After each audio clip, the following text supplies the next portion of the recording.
경제발전소 박연미입니다.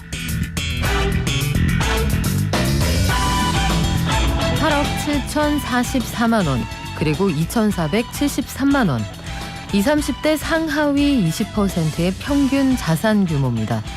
소위 MG 세대인데도 격차가 무려 35배나 됩니다. 회사를 좀 더 다닌 30대보다 20대 격차가 더 큽니다. 부모 찬스죠. 짐작이 통계로 확인되니 더 착잡합니다. 이 와중에 소위 대장동 일당과 가족들은 3대가 덕을 쌓아도 분양받기 힘들다는 아파트를 어떻게 그렇게 척척 사들였을까요? 국민들은 궁금합니다. 값비싼 세비로 치르는 국정감사, 대장동 이슈가 잠식했으니 우린 들어야겠습니다. 대체 대장동 이슈의 진실은 무엇인가요? 10월 12일 화요일, 여러분은 지금 삶을 발전시킬 경제발전소를 듣고 계십니다.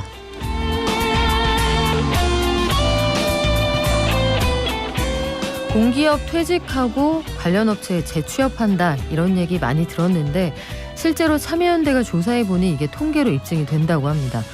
또 서민금융실태조사 진행해보니까 고금리로 저소득층의 경제부담이 늘었다, 이런 얘기 들어와 있네요.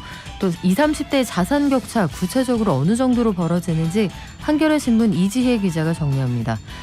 자, 얼마 전 현장 실습을 나갔던 해양과학고 학생이 요트 바닥에 붙어있던 따개비 청소를 하다 익사하는 안타까운 사고가 있었다고 하는데 이거 견인해서 물 밖으로 나와서 하는 게 정상입니다. 왜 이런 사고가 발생했을까요? 특성화 고등학생 권리연합회 이상현 이사장 연결해 말씀 나눠보겠습니다. 이어서 주식시황 간밤 증시 정리하고요. 오늘 증시 함께 분석해보죠. 박연미의 경제픽, 법으로 보는 돈의 천태만상. 오징어 게임이 현실 세계에 벌어진다면 법적으로 문제가 한두 개가 아닐 것 같은데요. 이변에 이런 이변이, 오늘은 이완근 변호사 나옵니다. 경제탐사 시간에는 위드 코로나를 앞둔 지금 언론은 어떤 역할을 해야 할 것이냐, 또 앞으로 그려나가야 할 그림은 무엇이냐, 얼룩소 에디터 산디와 함께 오늘 어려운 얘기 좀 하게 되네요. 자, 지난주부터 청취율 조사 시작돼서 계속 조사하고 있는 중인데요. 여기 되게 길게 써 있거든요. 그냥 경제발전소 박연미입니다. 응원해 주시면 감사하겠습니다. 방송 중에 샵 0951로 문자 주시면 저희 추첨해서 녹용, 책 선물로 드리고요. 짧은 문자 50원, 긴 문자는 100원입니다. SNS 이벤트도 진행하고 있는데요. 인스타그램에 경제발전소 박연미입니다 검색해서 저희 이벤트 응모해 주시면 선물도 함께 보내드리겠습니다. 깨어있는 경제발전소. 매일 아침 9시 경제를 이해하는 똑똑한 습관. 경제발전소 박연미입니다. 한전 같은 공공기관 퇴직자들이 관련 업체에 재취업하고 있다. 좀 화나는 소식이기도 한데 어떤 사연인지 오늘의 10분 경제 한겨레 신문 이지혜 기자가 정리했습니다. 안녕하세요. 안녕하세요. 네, 첫 소식부터 전해주시죠. 예, 공직자가 퇴직 후에 재취업할 목적으로 일종의 노후 대비책이죠. 그래서 특정 기업이나 단체의 특혜성 정책을 추진하는 일이 있어서는 안 될 거고요. 그리고 퇴직 후에 어떤 기업에 취업을 해서 현직에 있는 자기 후배 공직자들에게 부당한 영향력을 행사를 해서도 안 될 겁니다. 그걸 막기 위해서 현행 공직자윤리법은 퇴직 공직자의 취업 제한 제도를 두고 있습니다. 그런데 참여연대에서 2016년 1월부터 올해 5월까지 한전, 한국수력원자력, 그리고 한국전력기술의 퇴직자들에 대한 취업 심사 결과를 분석을 해봤는데요. 5년 5개월 동안 취업 심사 요청이 총 81건이 있었고 취업 제한 불승인이 내려진 사례는 13.6%에 해당하는 11건에 불과했다고 합니다. 나머지는 퇴직 전 업무와 취업 예정 기간 사이에 밀접한 업무 관련성이 없거나 있어도 예외 사유가 인정된다라는 이유로 취업 승인이 결정이 난 겁니다. 아마 다들 기억하실 겁니다. 한수원의 소위 오비들이 그 부품회사 차렸다가 원전 비리 터졌던 거, 이거 이명박 정부 때인데 아직도 수정이 안 된 모양이네요. 이런 사례가 비단 공공기관에만 있을 것 같진 않은데 정부 부처는 어떻습니까? 네, 최근 6년 동안에 각 부처 및 기관별 퇴직 고위공직자의 재취업 현황으로 좀 넓혀보면요. 특별한 사유를 인정받아서 취업 승인을 받은 비율이 2016년에 14.9%에서 2021년 52.4%로 크게 늘었습니다. 취업 심사 제도에 구멍이 있다 이런 지적이 이어지고 있는데 말하자면 별로 특별한 사유가 아닌데 특별하게 판단해서 이건 예외 사유가 된다라고 하면서 재취업을 승인하는 경우가 많아졌다는 겁니다. 게다가 취업 제한 제도가 정하고 있는 취업 제한 대상 기관 리스트에 없다, 그 기관이 없다라는 이유로 관련 기관에 공공연하게 재취업을 하는 사례도 많아지고 있습니다. 그 취업 제한 대상 기관으로 지정이 되지 않았더라도 그 고위공직자가 일을 하면서 직접 용역을 줬다든지 네. 아니면 재정 보조를 했다든지 특정 인허가를 내줬다면 그 직접 처리한 업무라고 하면 해당 업무는 퇴직 후에 영구히 못하도록 정하고 있거든요. 근데 인사혁신처에서 이런 사례를 일일이 잡아내지 못하고 있는 상황입니다. 네, 금감원 출신들이 코인 거래소로 간다든지 아니면 공정위 출신들이 거래하던 로펌으로 간다 이런 것도 상당히 문제가 많은데 이런 부분에 대한 제도 보완은 왜 국정감사 때만 얘기가 나오는지 모르겠습니다. 자, 다음 이슈로 넘어가 볼까요?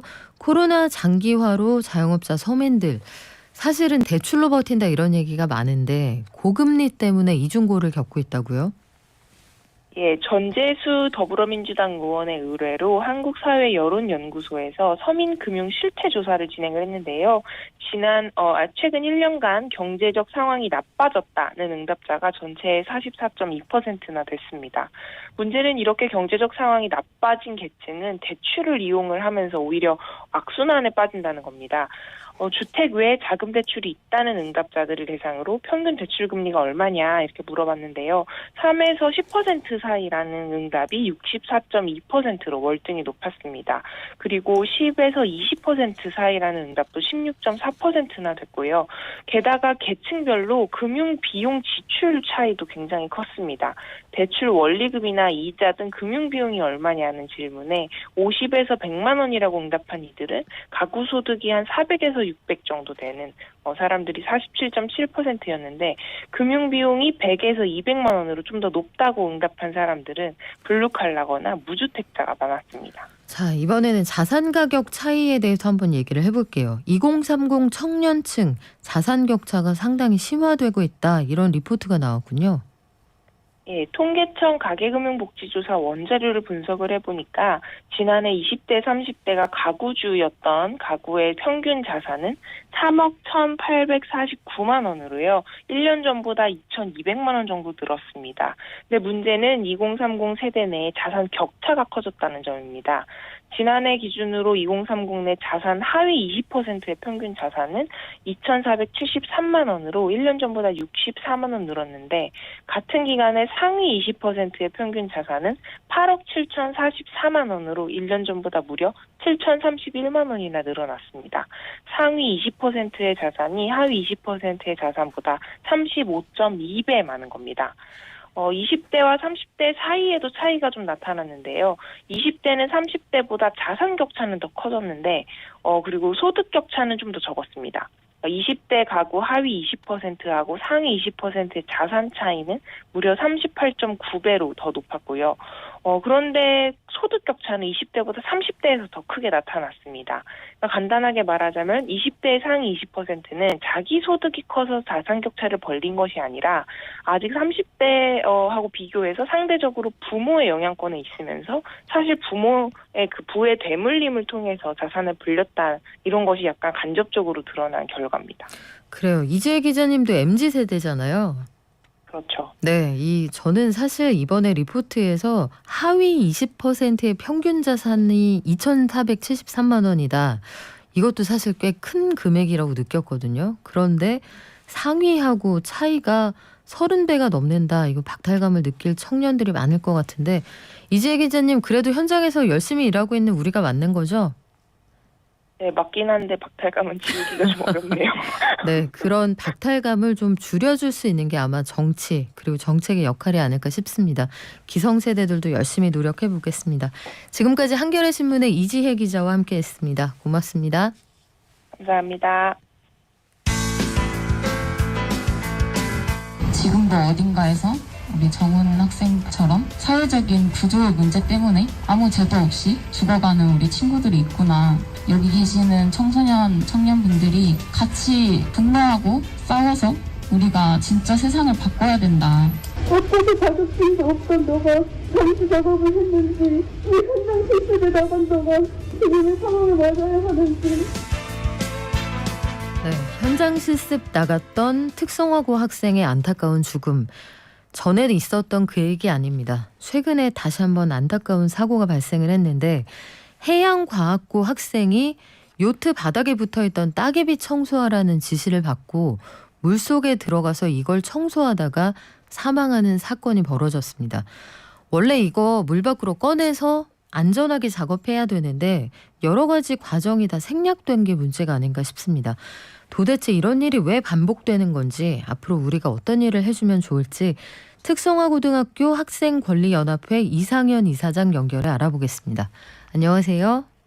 예, 안녕하세요. 이상현입니다. 네, 너무나 안타까운 사고였는데 일단 이 사고를 당한 학생이 평소에 수영도 잘 못하고 잠수 경험도 없고 물 무서워하는 학생이었다면서요? 예, 친구들이 그렇게 이야기를 하고 있고요. 알려진 바에 따르면 이 사고를 당한 홍정훈 학생이 당시에 12kg 납 벨트나 공기통, 오리발 이런 걸 착용하고 잠수를 작업하고 있었는데, 잠수 작업을 장비가 요트 선체 줄에 걸려서 이 장비를 벗다가 사고를 당했다고 그렇게 알려져 있습니다. 당시 혼자서 작업을 하면서 이런 위험 상황에 대해서 누군가 함께 대처해줄 사람도 없었던 상황이었습니다.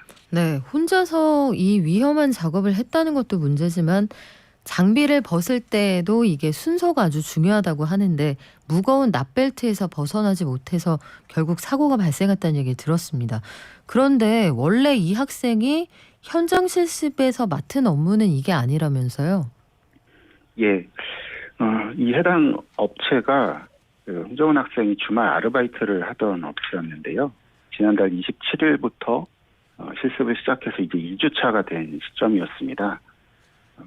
네, 한 주 35시간으로 해서 선체 정비를 한다던가 승객에 대한 서비스 이런 내용으로 실습을 하기로 했다고 알려졌는데, 그 잠수 작업을 시킨 것은 정말 당연히 실습 내용에 없었던 것이고, 하루 7시간씩 실습을 하자 계획을 했었는데 실제로는 12시간씩 사업주가 시키는 일을 했던 것이고요. 또 문제는 단순히 그 실습 내용을 위반했다 이것만이 아니라 네. 18세 미만이기 때문에 잠수 작업은 시킬 수가 없었습니다. 그래서 노동법 위반 사항도 알려져 있고요. 또 이런 위험한 작업에는 2인 1조 작업 원칙이 지켜졌어야 했는데 그렇게 되지 않았고, 안전관리관도 있었어야 했지만 그렇지 않았습니다.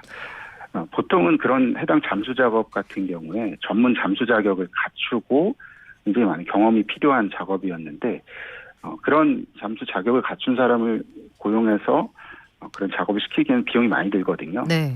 사업주가 이런 실습생을 이용해서 그런 무리한 작업을 시킨 거고, 방금 이야기하셨던 것처럼 고인은 이제 잠수 자격도 없고 물을 무서워하는 상황에서 굉장히 무리스러운 상황으로 보여집니다.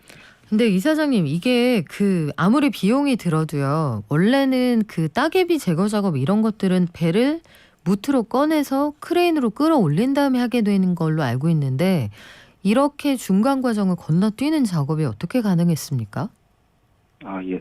그러니까 실습은 이제 어떤 이론과 그 실제 실무적인 실습을 하는 과정에 대해서 CS 학습 모듈에서 자세하게 규정돼 있고, 실습 과정에서 그런 선체 하부에 있는 오염물 제거할 때는 당연히 물속에서 작업할 수 없다고 되어 있는데, 비용 문제도 있겠고, 그렇게 배를 꺼내서 실습을 시키는 것 자체를 말하자면 사업주 입장에서는 그거 실습이 아니라 실제 이제 그냥 실습생을 저 아주 낮은 실습 수당을 주고 고용해서 그런 무리한 작업을 시키는 정도로 인식하지 않나 그런 생각이 들고요. 제대로 된 학습이었다고 보기 어려운 거죠. 네, 배를 무트로 꺼내서 그 작업할 정도였으면 이렇게 인건비 아끼다가 사망 사고를 벌이지 않았겠구나 생각이 들긴 하는데, 저는 학교도 분명히 책임이 있다고 봅니다. 이게 지난번에 제주도 사건도 마찬가지고요. 무조건 현장 실습을 나가면 취업률이 올라가는 것으로 집계가 돼서 이렇게 무리하게 학생들을 현장으로 내보낸다 이런 지적도 있더라고요. 예, 맞습니다. 그러니까 1차적으로는 업체가 당연히 잘못을 했지만 학교에 대해서 좀 잘 살펴봐야 된다고 생각을 하는데요.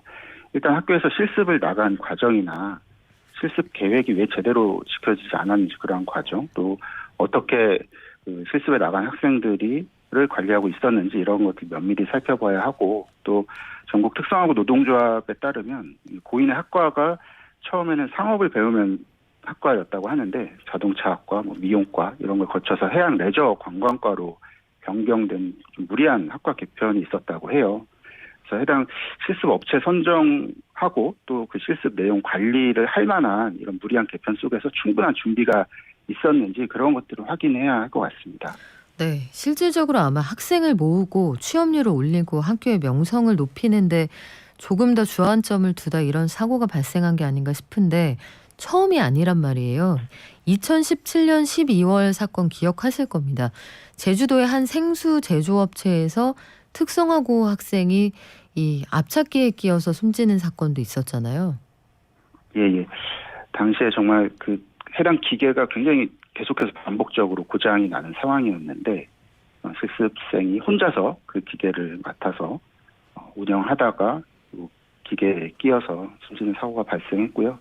그 같은 해 1월에는 또 전주에서 콜센터 실습을 하던 실습생이 해지방어부서에서 콜수를 못 채우고 여러 가지 압박 속에서 스스로 목숨을 끊는 그러한 일도 있었습니다.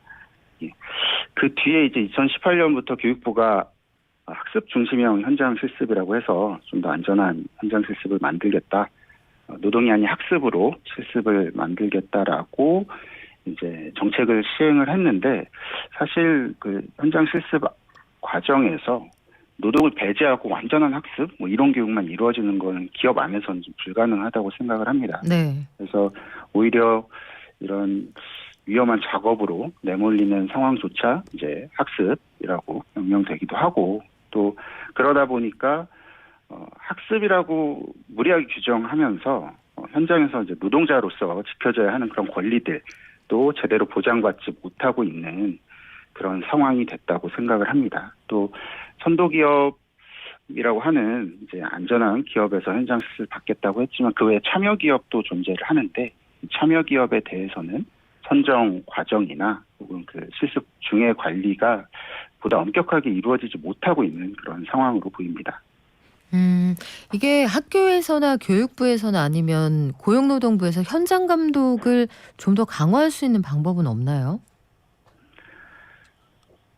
그 법에는 이제 지도 점검을 고용노동부 장관도 할 수 있다고 되어 있는데 사실 이제 노동이 아니라 학습으로 이 실습을 규정하면서 고용노동부가 그 책임을 많이 지지 않고 있습니다. 실제로 그 법 내용 외에 어떤 실습 기업에 대해서 어떤 조치나 안전 계획을 가지고 뭔가 진행하고 있지 않은 상황이어서 구체적인 계획을 수립하고 선도기업만이 아니라 참여기업에 대해서도 보다 엄격한 관리가 이루어질 필요가 있다고 생각합니다. 네, 이게 노동자의 권리를 주장할 땐 교육이라고 말하고 정당한 교육을 그러니까 안전한 교육을 얘기하면 당신들 일하러 온 거 아니냐 이렇게 얘기를 한다는 건데 마지막으로 이 사장님 보시기에는 이거 근본적으로 어떻게 좀 달라져야 될 것 같으세요?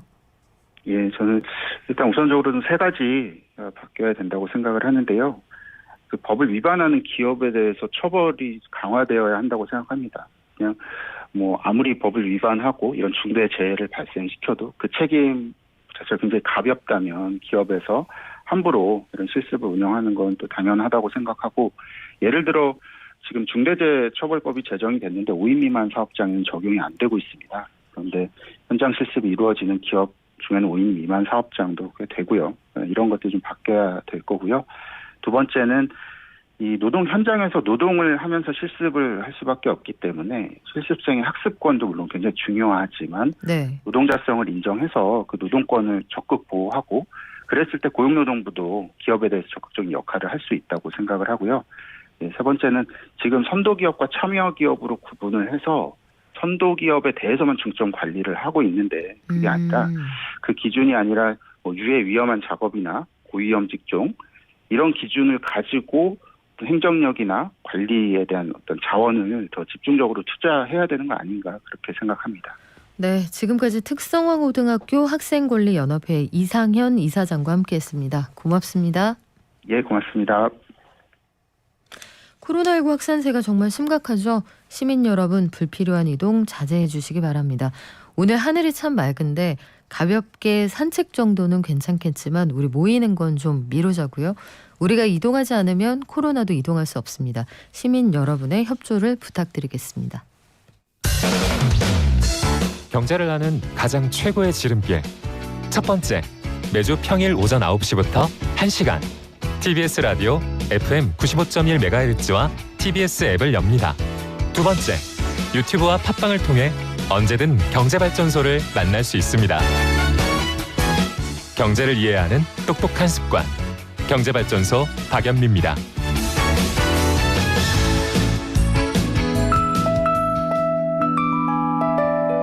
개미 한 마리, 개미 두 마리, 개미 세 마리가 사과를 들고 하나, 둘, 셋.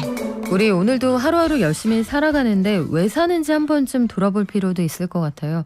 학생들, 우리 아이들 줄어든다고 걱정하잖아요. 이미 태어난 아이들부터 좀 지키자고요. 간밤의 뉴욕 증시 그리고 오늘 우리 증시 함께 공부해 보겠습니다. 미래에셋증권 미디어 콘텐츠 본부의 서상영 본부장님 연결해 알아볼게요. 안녕하세요. 네, 안녕하십니까. 네, 간밤 뉴욕 증시부터 한번 정리해 주시죠.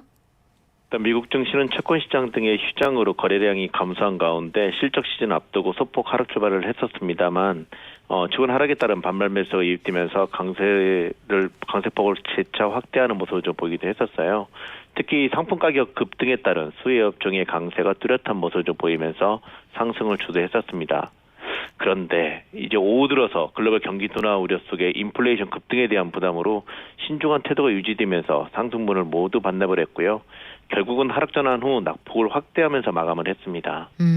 저는 최근 상품 가격을 보면은 이게 우리의 걱정이 지금 여기에 준하는 걱정인지 지나친 호들갑인지 요걸 잘 모르겠거든요.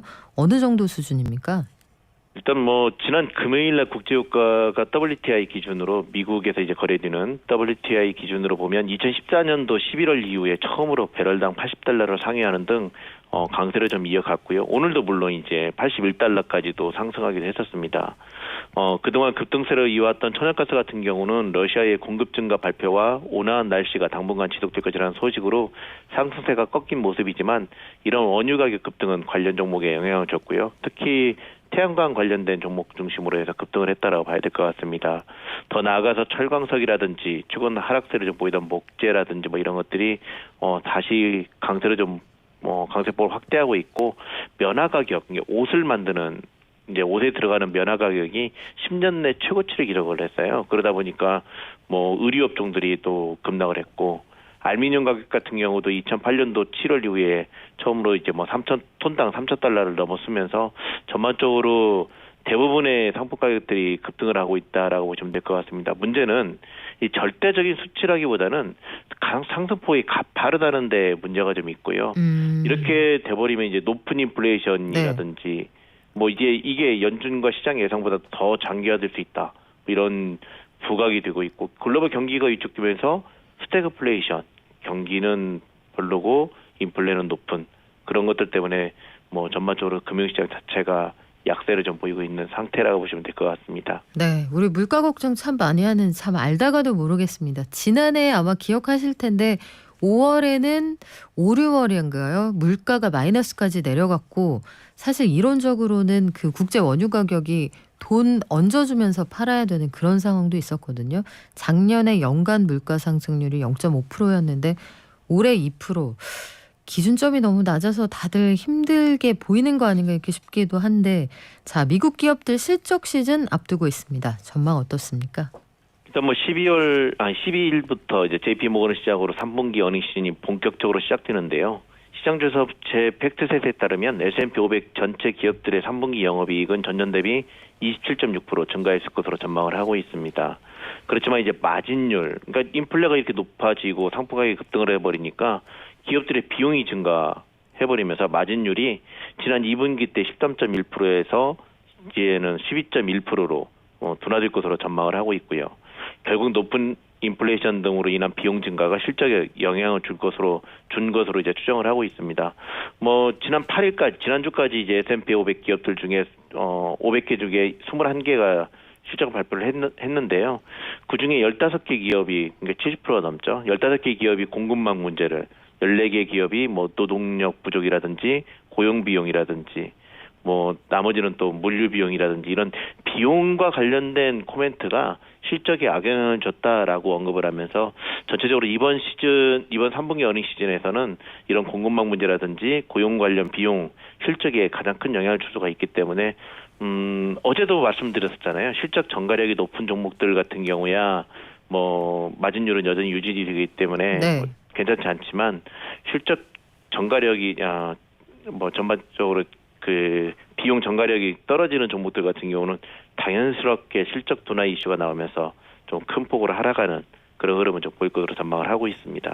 그러니까 값이 올라도 우리가 안 살 수 없는 것들은 어차피 실적이 유지가 될 건데 비싸지거나 아니면 좀 더 비용을 치러야 되는 것들은 우리가 좀 꺼리니까 이익이 나빠질 수도 있다. 이렇게 이해하면 되죠. 네, 그렇습니다. 자, 우리 장은 어떻게 출발했습니까? 어제도 이제 막판에 제가 말씀드렸잖아요. 달러 원 환율 중요하다고. 근데 그쵸. 이제 이게 1,200원 근처까지 올라왔어요. 지금 벌써 오늘 보면 1,198원 넘을 정도로 이제 상승세를 계속하고 있는데 이렇게 돼버리면 당연스럽게 이제 문제가 되는 거는 이렇게 상승한 요인이 중국의 전력망 문제라든지 이런 것들 때문에 글로벌 경기 둔화 이게 가장 크게 우리나라 주식시장에 영향을 줄 수가 있기 때문에 우리나라 달러 환율이 이렇게 올라가는 거거든요. 이제 이러다 보니까 이제 당연히 외국인들 중심으로 해서는 매물이 나올 수밖에 없고 결국은 지금 현재 0.5% 정도 내외로 하루 출발했다가 딱 보고 좀 더 키우면서 1% 넘게 지금 하락을 하고 있습니다. 네, 지금까지 미래에셋증권 미디어 콘텐츠 본부의 서상영 본부장이었습니다. 고맙습니다. 네, 감사합니다. 돈이 굴러가는 기본적인 흐름. 잘 먹고 잘 사는 게 주식 관련해서 가짜 정보가 많더라고요. 용어라든지 이런 게 너무 어려우니까 잘 모르는 사람들도 쉽게 접할 수 있는 서민들 정책을 많이 좀 알려줬으면 좋겠습니다. 바쁜 생활 속에서 반드시 챙겨야 하는 경제 소식. 경제 이슈의 핵심을 짚어드립니다. 발빠른 경제발전소 박연미의 경제픽. 네, 자랑스러운 한류 상품이 하나 늘었죠. 전 세계가 넷플릭스 오리지널 오징어 게임 열풍에 푹 빠져들었습니다. 달고나 없어서 못 팔고요. 트레이닝복, 구슬, 삼양이라고 쓰지 말아주셨으면 좋았을 텐데 이 라면까지 그 양은 도시락 포함해서 다들 이런 굿즈를 가지고 싶어서 난리라고 하는데 자, 무궁화 꽃이 피었습니다를 전 세계가 알아줄 줄 누가 알았겠습니다. 알았겠어요. 근데 여기 보면 사실은 잔인한 장면이 꽤 많습니다. 그리고 누가 봐도 불합리한 계약이다 싶은 것도 많고요. 저들의 인적사항을 어떻게 알았을까 궁금하기도 하고 폭력성 때문에 국내에서도 마찬가지고 영국, 유럽의 다수 학교에서 오징어 게임 관련한 내용을 언급하는 게 금지되기도 합니다. 화제와 논란의 중심에 있는 오징어 게임. 실제로 이런 상황이 벌어져서는 안 되겠지만 법적으로는 어떤 문제가 있을지 우리 이변의 이런 이변이 한국사내변호사회 이완근 회장과 함께 알아볼게요. 안녕하세요.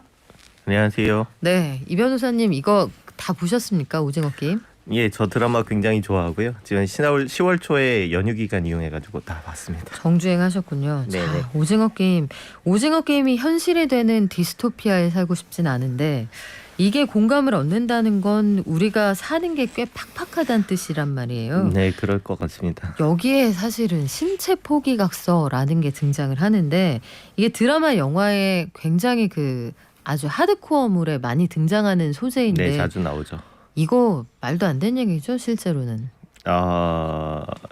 아예 말이 안 되면은 드라마에 나오겠습니까? 이게 현실적으로는 네. 이런 일들이 빈번하게 일어나고 있습니다.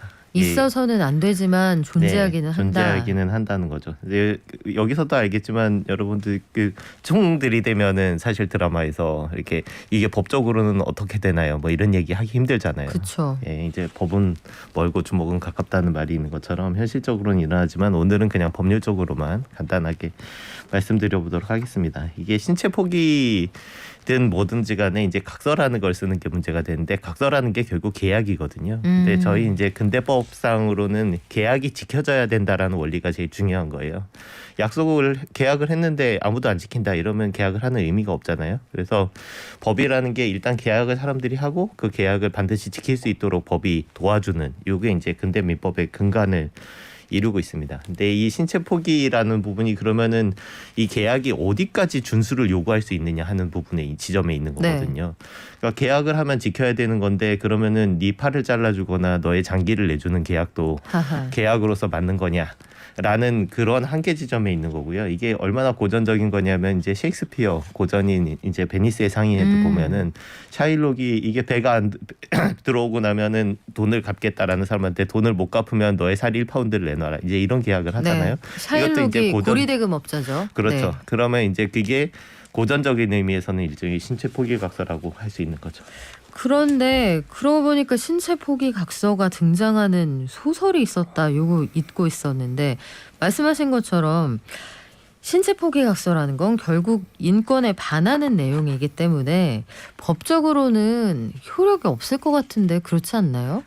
이게 법률 전문가가 아니신데 역시 박 기자님 너무 잘 정답을 잘 맞추시는 것 같고요. 상식이겠죠? 네. 실제로 민법상으로도 이제 103조의 반사회 질서 법률행위라는 규정이 있어서요.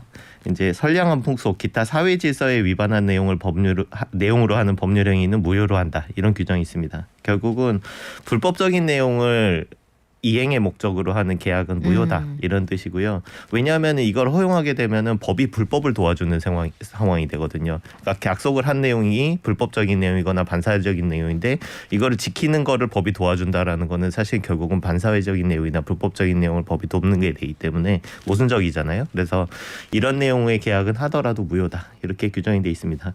그렇기 때문에 뭐 채무 미지급 시 신체 포기하는 계약 그리고 또 이 게임 자체에서도 게임의 패배 시 이제 사람을 죽이잖아요. 그렇죠.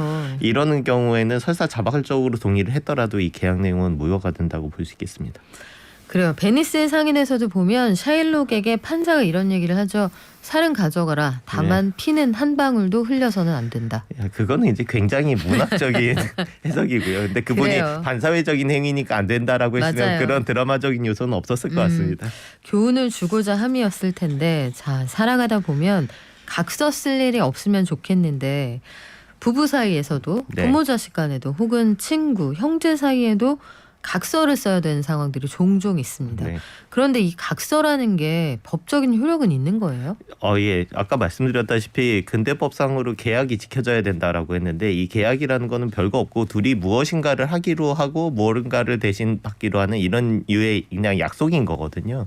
그래서 이게 형식이 꼭 계약서가 아니더라도 이런 식의 각서로 기재하신 부분이 실제로 법률적으로 효력이 대부분 다 있고요. 그리고 실제로 이혼 소송이라든지 아니면 가사 소송 나중에 뭐 양육권 관련된 분쟁 이런 데서 이런 각서들이 증거 자료로 제출되는 경우가 굉장히 많습니다.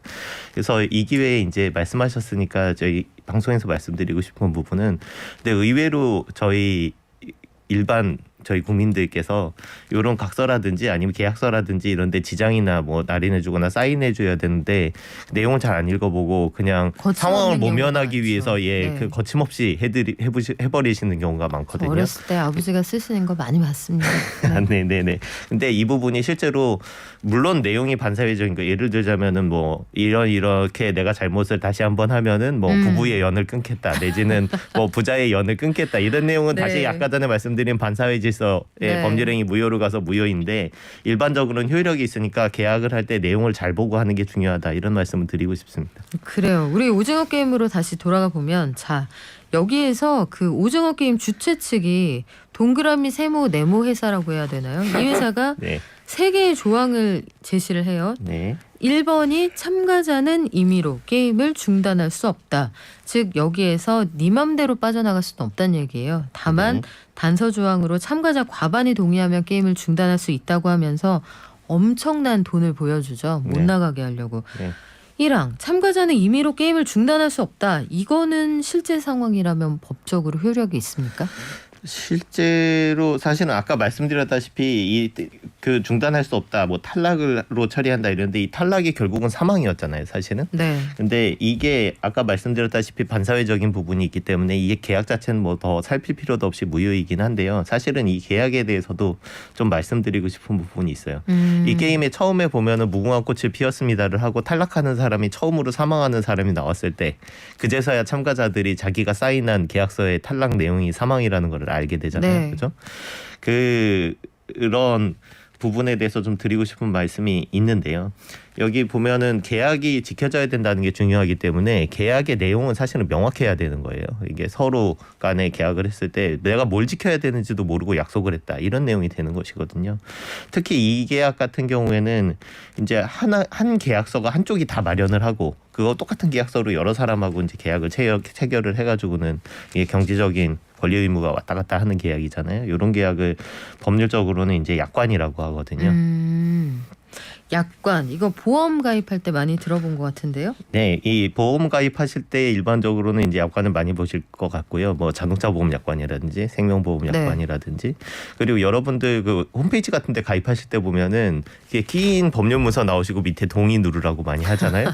한 번도 보신 적 없으시겠지만 전체 동의 단추가 있잖아요. 네네네. 네. 하지만 내용을 보통 안 읽어보시죠. 그런 부분들이 이제 약관에 해당하는데요. 이 약관은 한쪽에서 그 내용을 다 작성을 하고 상대방 입장에서는 한쪽은 그러니까 완전히 내용을 다 아는데 상대방은 내용을 잘 모르고 사인하기가 굉장히 쉽잖아요. 그래서 이제 약관의 규제에 관한 법률이라고 법률이 있어서 이런 약관하에 계약을 할 때는 계약의 중요한 내용은 상대방한테 명시를 하고 알려줘라, 이렇게 설명을 하고 명시를 해라, 이런 규정이 있어요. 그리고 이런 설명하고 명시를 안 하게 되면은 무효가 되게 돼 있거든요. 그쵸. 근데 이 사건 같은 경우에는 탈락을 한다고는 했지만 사실은 죽는 건지는 몰랐잖아요. 이게 설명을 했어야 되는 중요한 부분, 거의 가장 중요한 부분 아니겠습니까? 이 계약에서 어떻게 보면. 근데 그런 부분이 숨겨져 있었던 거고, 이런 부분에서 이 계약은 약관으로서도 약간 문제가 있는 계약이었다, 이렇게 살펴볼 수 있을 것 같습니다. 네, 그럴 줄 알았지만 정말 그렇군요. 자, 오징어 게임.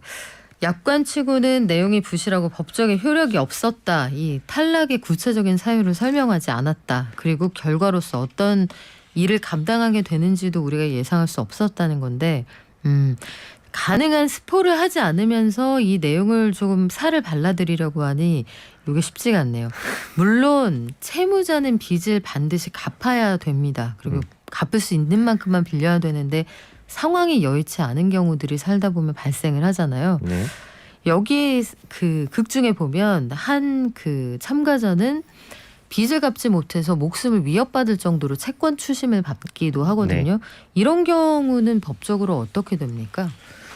실제로 대부업의 그 경우, 그리고 또 이제 그 제도권 내의 대부업도 있지만 이제 제도권 외의 대부업도 사실은 있거든요. 한국 사회에는. 근데 이 제도권 외의 대부업의 경우에는 추심 과정에서 불법적인 행위가 많이 벌어지기도 합니다. 뭐 그리고 이게 꼭 오징어 게임뿐만 아니라 한국의 많은 영화하고 드라마에서 소재로 사용되기도 하죠. 이런 부분들이 이제 그게 긴장감을 올리거나 아니면 주인공이 처해 있는 상황을 강조하기 위한 도구로 이제 사용되기도 하는데요. 채무를 연체한 것 자체는 잘못입니다. 말씀하신 대로. 예, 그 부분을 이제 두둔하려는 생각은 전혀 없지만 채무를 하지만 채무라는 것도 결국은 아까 전에 말씀드렸듯이 사회적인 구조 안에서의 권리인 거거든요. 그래서 이 채무를 받아내기 위한 채권자의 권리 행사 역시 법 테두리 내에서 이루어져야 되는 부분은 있어요.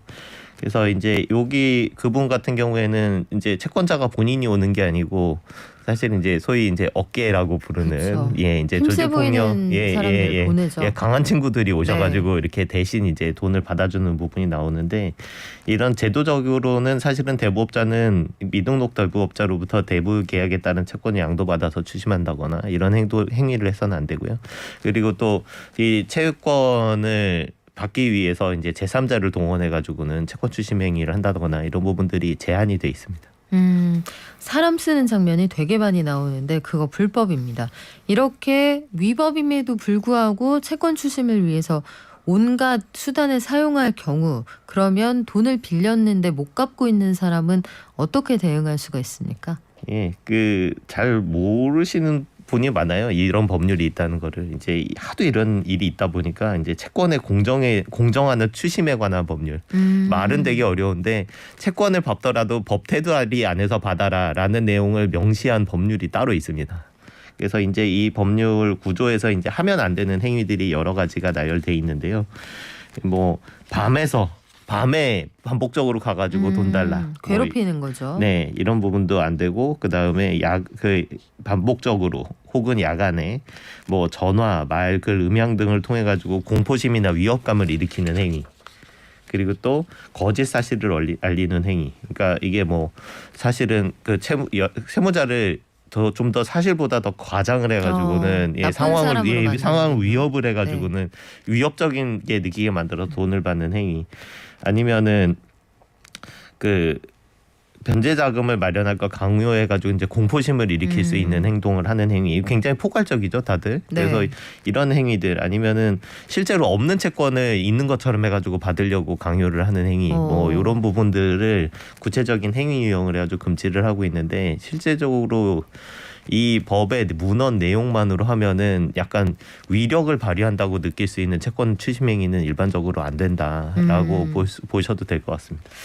문 두드리고 회사나 집에 와서 큰 소리로 고래고래 소리 지르고 이런 거 안 된다는 얘긴데 보면은 자 오징어 게임에서 극 초반에 그 여기 등장하는 인물 중에 한 분의 어머니가 이 돈만 있으면 너의 양육권을 다시 가져올 수도 있는데 이런 얘기를 해요. 여기 극 중에 안타깝게 경제 사정 때문에 이 아이들과 떨어져 지내는 아버지가 등장을 하거든요.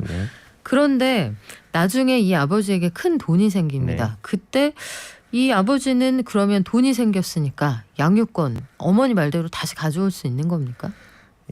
아마 그럴 수 있었으면 그 부분이 그게 나왔겠죠. 이게 안 나오는 거는 어려운 부분이 있었다라는 부분인데 그 부분을 좀 말씀드리려고 하는데요. 이혼 시 이제 양육권자 또 이제 미성년자의 경우에는 친권자도 동시에 지정을 합니다. 친권을 행사할 사람이 보통 양육권도 행사하게 되는데요. 이 지정이 적절하지 않은 경우에 이를 변경하는 청구를 하는 것 자체는 가능을 합니다. 근데 다만 돈이 많다, 돈이 적다, 그러니까 경제적으로 여유가 있다, 없다 이거 하나만으로 이 양육권자를 변경하거나 하는 처분을 하진 않고요. 사실은 자녀 입장에서 봤을 때는 양육권자가 뭐 어머니에서 아버지로 아니면 아버지에서 어머니로 바뀐다는 건 굉장히 중요한 변화거든요. 그래서 대법원 같은 경우에는 자녀의 성장과 복지에 가장 도움이 되는 방향으로 결정을 한다라고 하면서 이 경제적인 요소 말고도 이제 미성년인 자가 뭐 몇 살인지 뭐 성별이 어떻게 되는지 그리고 또 그동안 부모하고 어떤 식으로 관계를 유지해왔는지 또 만약 미성년인 자가 나이가 조금 있다면 예컨대 뭐 15살, 18살 본인의 의지는 어떤지 뭐 이런 부분들을 종합해서 결정하고 있습니다. 돈만 보는 건 아니다. 그러면 극 중에 나오는 분이 양육권을 바로 회복할 가능성이 그다지 높지는 않아 보여요. 이 상황상 극 중에서 이 주인공이 이 본인의 어떤 생활을 혼자 영위하기도 쉽지 않은 그런 모습들을 보이는데 자 드라마 나의 아저씨 같은 것들도 보면 잠깐 저희 대본에 언급을 해주셨던데 오징어 게임뿐만 아니라 이렇게 어려운 환경에서 어쨌든 그 환경을 헤쳐나가려고 하는 사람들 역경을 보여주는 과정을 보면 미성년자이든 그리고 시간이 어떻든 대항력이 없는 노인이건 채권 추심 이런 게 굉장히 추상같이 무서울 때가 많거든요. 여기 0928님이 이런 의견 주셨습니다. 드라마에서 그런 대사가 나와요. 당사자가 사라지면 빚이 없어지는 줄 안다. 그런데 사돈의 8종까지 찾아가서 빚을 받아낸다고 합디다. 이거는 법적으로 불가능한 거 아닙니까? 이렇게 물어보시거든요. 네, 아까 전에 말씀드렸다시피 계약은 지켜져야 된다 이렇게 얘기를 했는데요. 계약을 지켜져야 된다는 거는 어떤 개인하고 개인이 약속을 했으면 그 두 개인 간에는 약속을 지켜라라는 거거든요. 근데 다른 사람은 사실은 그 계약이랑 아무 상관이 없는 거기 때문에 그거를 지켜야 될 의무도 없는 거예요. 내가 뭘 남하고 할 계약을 할 수 있는 거지 내가 뭘 남이 하게 하는 계약을 할 수는 없는 거거든요. 그렇겠죠? 그래서 이거 같은 경우도 권리 의무는 개별적인 개인 사이에서 작동하는 거기 때문에 돈을 안 갚았다고 해서 아까 말씀드린 그 질문하신 분 말씀하신 대로 사돈의 8초는 뭐 말할 것도 없고요. 그게 실제로는 부부지간에도 이거를 안 지켜도 되는 경우가 많습니다. 아, 그렇군요. 아센디오님, 그래도 수백억 원이 있다고 하면 엄청난 변호인단을 구성해서 양육권 소송에서 이기지 않겠습니까 하셨는데, 글쎄요, 이 변호인단만 가지고 상대를 하기에는 아버지가 가지고 있었던 세관의 여건, 그리고 네. 본인이 가지고 있는 신체와 정신의 건강 상태하고 어머니가 보여줬던 그 안정감 사이에서 법원이 좀 합리적인 판단을 하지 않을까 싶은데, 어때요? 엄청난 변호인단 있으면 이깁니까, 변호사님? 변호사들은 이긴다고 해야 되나요? 근데 그 생각하시는 것보다는 변호인 사이에서도 사실은 능력의 차이가 있는 것은 사실인데요. 뭐 다 마찬가지로 전문직이니까. 그런데 아무리 구성을 잘한다고 하더라도 결국은 판단을 하는 거는 법원이고, 변호인의 역할은 사실은 변호인이 판결을 하겠습니까? 이제 법관을 설득을 하는 건데요. 실제로 없는 팩트를 가지고 설득을 할 수는 없는 거기 때문에 법원에서 이렇게 자녀가 합리적으로 성장하는데 좋은 방향으로 오히려 더 결정을 잘 해주시지 않을까 이렇게 생각을 합니다. 그래요. 지금까지 화제의 드라마 오징어 게임 속의 법적인 분쟁거리들 우리 한번 알아봤습니다. 한국사내변호사회의 이완근 회장이었습니다. 고맙습니다. 감사합니다. 범람하는 거짓 정보와 가짜 뉴스, 공정한 경제를 말합니다. 깊이 있는 경제발전소 박연미의 경제탐사. 네, 의견들 참 많이 주시는데 아주 구체적으로 장면을 물어봐 주신 분이 많았거든요. 죄송합니다. 제가 스포일러가 될까 봐 다 읽어드리지 못했는데 7557님, 여기에서 그 금전거래를 대가로 폭행하는 장면이 있어요.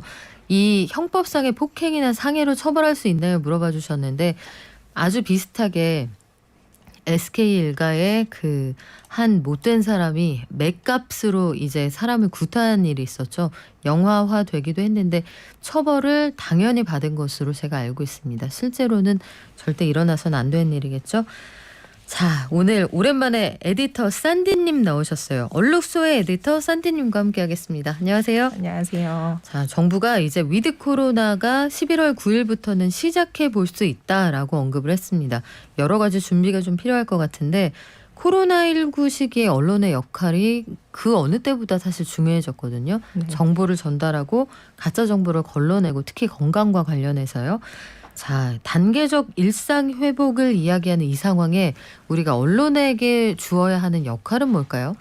네, 1년 전쯤이었죠. 작년 9월에 정은경 질병관리청장이 앞으로도 코로나19와 장기간 공존해야 되는 상황을 가리켜서 단체 줄넘기에 비유하기도 했었습니다. 코로나19는 그만큼 다들 잘 알고 계시듯이 공동체 전체가 함께 대응해야 되는 문제이다 보니 전문가들의 분석과 정책을 전달하는 언론의 역할이 중요할 수밖에 없습니다. 왜 어떤 조치들이 지금 현재 어떻게 진행되고 있는지를 설득하는 굉장히 중요한 창구이기 때문인데요. 오늘은 그래서 2020년 초부터 올해 초까지 주요 언론사가 감염병 대응, 특히 백신에 대한 보도를 어떻게 해왔었는지에 대한 답변을 좀 살펴보려고 합니다. 네, 백신. 아직까지도 말도 많고 탈도 많습니다. 가짜 뉴스도 그만큼 많은데, 기자들이 그 각 보도에 관련한 준칙을 가지고 있거든요. 외교부에서 북한 문제 다룰 때, 아니면 인명사망 사건 다룰 때, 이 코로나19 관련해서도 준칙이 있겠죠? 네, 맞습니다. 구체적으로는 한국기자협회에서 제시하고 있는 감염병 보도 준칙을 따라야 합니다. 감염병 보도 준칙은 국민의 생명 보호를 목적으로 정확한 보도를 하겠다는 언론계의 자율 규제에 해당하는데요. 크게 봤을 때는 7개 정도의 준칙을 가지고 있고 18개의 세부 기준들이 나열되어 있습니다.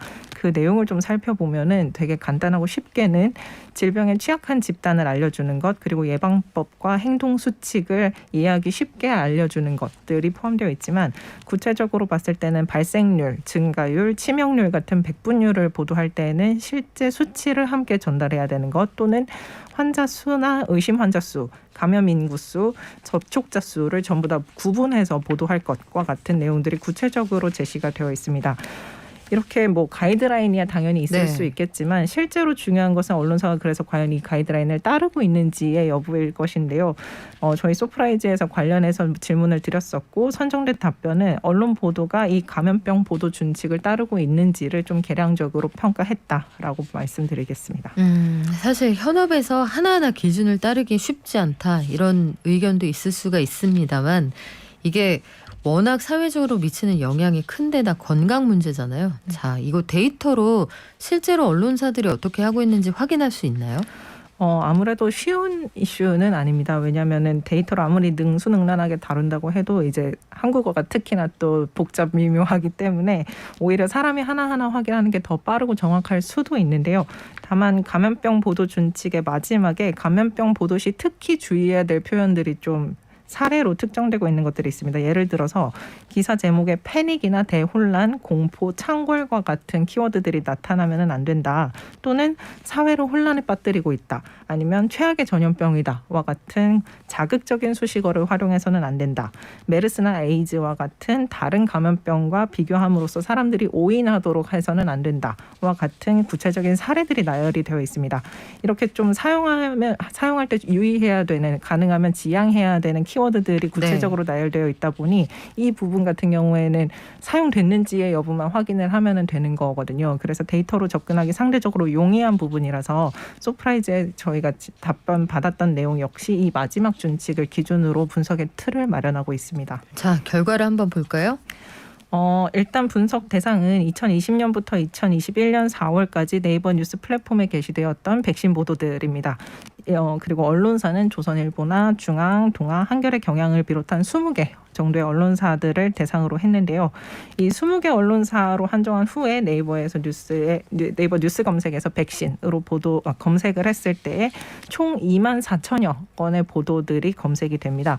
이 2만 4천여 건을 데이터셋으로 기본적으로 가지고 오고 각 보도들 중에 앞서 말씀드렸던 감염병 보도 준칙에서 사용에 유의해야 한다라고 나왔던 그 키워드들이 얼마나 포함되어 있는지를 확인하고 있습니다. 답변자 같은 경우에는 패닉, 대혼란, 공포, 최악, 지옥, 살인과 같은 18개의 자극적인 키워드들이 들어가 있는지를 확인을 했는데요. 그 결과로 보시면 언론사가 전체적으로 내보냈던 백신 보도 수 대비해서 이런 자극적인 키워드가 제목에 사용된 기사의 비율을 확인했을 때 그 수치로만 보았을 때는 한국일보가 3.44%로 가장 많은 것으로 나타났고요. 디지털타임즈가 3.08%, 문화일보가 3.04%로 백신 보도 수 대비 불량 키워드가 포함되어 있는 제목을 가장 많이 사용했다라고 나왔습니다. 반면에 경향신문, 한겨레, 전자신문 같은 일간지들은 이런 불량 키워드를 가장 제목에선 덜 사용한 것으로 나타났고요. 근데 다만 이게 어디까지나 불량 키워드, 자극적인 키워드들이 제목에 사용됐는지 여부만 확인하고 있고 본문까지는 확인을 하고 있지는 않습니다. 그래요. 그러면 위드 코로나 앞둔 지금 언론의 역할 다시 점검한다면 어떤 걸 요구하시겠어요? 일단은 감염병 보도 준칙을 따라야 한다라고 말씀을 드릴 수 있을 것 같아요. 정확한 정보를 제공을 하고 불필요한 공포가 조성되지 않도록 하는 것이 가장 중요하다 보니 이 감염병 보도 준칙을 따르는 것이 아무래도 출발선이 되어야 하지 않겠느냐라고 말씀을 드리고 싶고요. 그리고 이 자료가 사실 뭐 언론사들 또는 기사가 전달하려고 하는 바를 정확하게 포착은 못했을 수도 있습니다. 미묘한 맥락들을 놓쳤을 수는 있지만 하지만 언론의 보도 행태를 점검하는 그 초석 정도는 될 수 있을 것이라고 생각을 합니다. 그래요. 일단 준칙부터 지켜나갑시다. 지금까지 얼룩소의 에디터 산디님이었습니다. 고맙습니다. 감사합니다. 자, 저희 아까 말씀해드린 그 내용, 한 그 영화 베테랑의 모티브가 됐던 그 내용 SK 맞고요. 한화 아니냐고 물어보신 분들이 많아요. 한화에도 그런 사건이 비슷한 게 있어서 그렇습니다. SK는 그 최철원 씨, 그 최태원 씨의 일가죠. 이 사람이 2010년 무렵에 운수노동자, 50대 운수노동자에게 맷값을 주겠다면서 야구방망이로 폭행한 사건이 있었습니다. 2010년에 경찰에 출두하던 장면이 생생하게 기억이 나는데 배트로 맞겠느냐? 글쎄요. 아무도 그러고 싶은 사람은 없을 거고요. 인권을 존중하는 사회, 약자를 다루는 태도, 이게 사회의 품격을 보여준다고 생각합니다. 저희 내일 올게요. 녹용 세트 8397님, 경제책 2753님, 7557님 드릴게요. 고맙습니다.